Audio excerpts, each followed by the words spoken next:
ప్రస్తుతం Telangana assembly media point దగ్గర BRS నేతలు మాట్లాడుతున్నారు. లైవ్ చూద్దాం.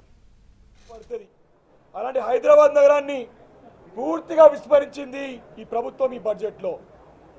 మరి ఎలాంటి స్పష్టత లేదు, ఎలాంటి క్లారిటీ లేదు. 3 కార్పొరేషన్లు చేశారు కానీ దానికి ఏ కార్పొరేషన్కి అభివృద్ధికి ముందు తీసుకెళ్ళడానికి ఒక్క రూపాయి కూడా పెట్టలేదు. దాని ప్రస్తావన లేదు. మంచి అధికారులను నియమించడం చెప్పారు కానీ దానికి ప్రత్యేకమైనటువంటి నిధులు కేటాయిస్తున్నారా, ప్రత్యేకమైనటువంటి అభివృద్ధి చేయడానికి ఏమైనా ప్రణాళికలు ఉన్నాయా అనేది ఎక్కడ కూడా ప్రస్తావించలేదు. ముందు నుంచి కూడా హైదరాబాద్ నగరంలో కట్టే ప్రతి బిల్డింగ్కి స్క్వేర్ ఫీట్కి 100-200 రూపాయలు వసూలు చేస్తూ పబ్బం గడుపుకుంటోంది ప్రభుత్వం. ఇక్కడ నుంచి పెద్ద ఎత్తున వసూలు చేసుకుంటూ ఢిల్లీకి మూడలు మోస్తూ ఉన్నారు. హైదరాబాద్ నగరంలో ఉన్నటువంటి విలువైన భూములపైన కన్ను వేస్తున్నారు వీళ్ళు. అందుకే పరిసర ప్రాంతాల్లో, శివారు ప్రాంతాల్లో ఉన్నటువంటి అన్ని మున్సిపాలిటీలని, అన్ని గ్రామ పంచాయతీలని కార్పొరేషన్ చేసుకుంటూ తమ పెత్తనం చేయడానికి, ఈ భూములను కాజేయడానికి చేస్తున్న ప్రయత్నంలో భాగంగానే ఈ 3 కార్పొరేషన్ చెప్పి స్పష్టంగా అర్థమవుతా ఉన్నది. దీని ఇలా ఉంటే వాటర్ బోర్డుకు సంబంధించినటువంటి ఎలాంటి ప్రస్తావన లేదు, వాటిని ఆదుకోవడానికి వాటి నిధులు కేటాయించడానికి ప్రస్తావన లేదు, దీని ఇన్ఫ్రాస్ట్రక్చర్ డెవలప్మెంట్ గురించి ఎలాంటి ప్రస్తావన లేదు. గతంలో కేసీఆర్ గారి హయాంలో, కేటీఆర్ గారి నాయకత్వంలో ఎంతో వేగవంతంగా హైదరాబాద్ నగరాన్ని అన్ని రంగాల్లో అభివృద్ధి చేసినాం.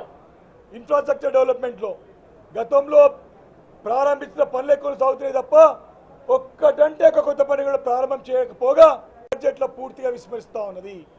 గతంలో ప్రణాళిక రూపొందించి అన్ని ఆమోదాలు తీసుకున్న కార్యక్రమాలనే ముందు తీసుకెళ్తున్నారు. కొత్త కార్యక్రమం అంటే ఒక్కటి లేదు.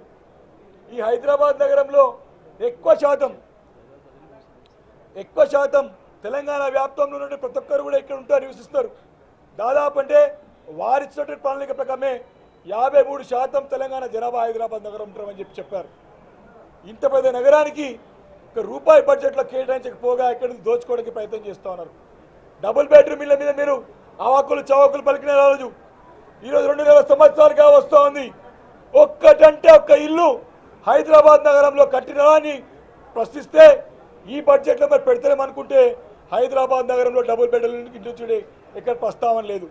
కేవలం మూసి పైన పడి డబ్బులు దోచుకోవడానికి ఒక పెద్ద కుంభకోణమే తప్ప ఇంకోటి లేదు. లేని 4 సిటీకి మెట్రో తీసుకుపోతా అంటాడు. అరే ఇక్కడున్న నగరంలో మెట్రో విస్తరించే బాబు అంటే లేని 4 సిటీకి ప్రస్తావన తీసుకొస్తా ఉంటాడు.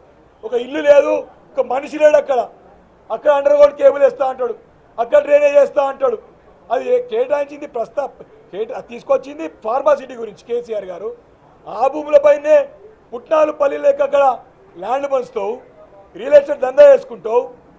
ఇక్కడ మూసికి కేసీఆర్ గారు తీసుకొచ్చిన కాళేశ్వరం నీళ్ళే ఉపయోగపడుతుంది, మళ్ళీ కేసీఆర్ గారు నిలుతాడు. ఈరోజు బడ్జెట్లో ఇలాంటి హైదరాబాద్ నగరానికి ఉపయోగపడే విధంగా ఏ ఒక్క నిర్ణయం లేదు, ఏ ఒక్క కేటాయింపు లేదు. మరొకసారి హైదరాబాద్ నగర ప్రజలు మోసం చేస్తూ వంచిస్తున్నటువంటి సందర్భం గత 2 బడ్జెట్లు కనబడ్డది. ఇప్పుడు ఇంకా తేటతెల్లమైంది. కాబట్టి హైదరాబాద్ నగర ప్రజల చెవుల్లో కూడా మరొకసారి పువ్వు పెట్టి ప్రభుత్వం అని చెప్పి ఈ సందర్భంగా మనవి చేస్తా ఉన్నాం.